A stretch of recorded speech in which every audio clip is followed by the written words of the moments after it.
Magandang umaga! Kumusta po? Narito po ulit ang update natin para sa lagay ng ating panahon. Ngayong umaga po ng June 1, 2025. Sa ngayon po ay patuloy pa rin na southwest monsoon ang dominanteng hangin na umiihip po ngayon dito sa ating bansa, lalo na po dito sa May Luzon. Ang frontal system ay lumalayo na po dito sa ating kalupaan. At sa susunod po ng mga araw ay posibleng mas lalakas ang hanging habagat na mas magdudulot ng mas maulan na panahon sa malaking bahagi po nating bansa, lalo na po yan sa dakong hapon, gabi at madaling araw. At ito naman ay pinapakita ng forecast model natin pong ginagamit hanggang po sa susunod na 2 linggo. At sa lagay ng ating panahon, ngayong madaling araw po ay maayos ang panahon sa malaking bahagi ng bansa, pero may tsansa pa rin ng mga isolated rains sa coastal areas ng Ilocos Norte, Surigao del Norte, Misamis Oriental, Cotabato, Maguindanao, Davao del Norte. At mamaya ay sisikat naman po ang araw sa malaking bahagi ng ating bansa,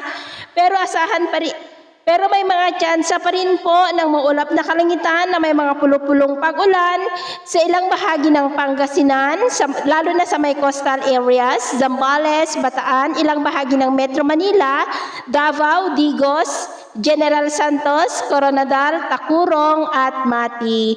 At mamayang hapon, mas maraming lugar ulit ang makakaranas ng maulap na kalangitan na may mga pulupulong pag-ulan, lalo na po sa ilang bahagi ng Ilocos Region, Cordillera, Cagayan, Central Luzon, Metro Manila, Quezon, Mindoro Provinces, ilang bahagi ng Palawan, ilang bahagi ng Visayas at Mindanao. Kaya kung lalabas po tayo sa ating mga tahanan, ugaliin lamang po natin lagi ang magdala ng kahit na anong panangga natin sa init ng araw at proteksyon na rin po sa mga biglaang buhos ng ulan.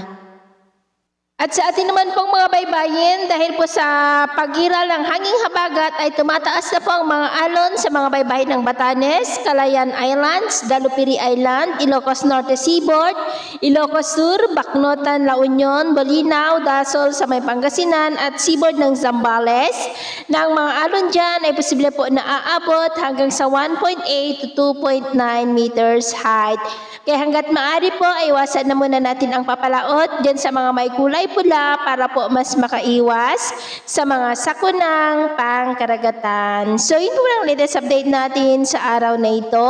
At ako po muli si James na nagsasabing sa kahit na anong pagsubok po na darating sa ating buhay, huwag na huwag po tayong mawawalan ng pag-asa. Thank you and God bless!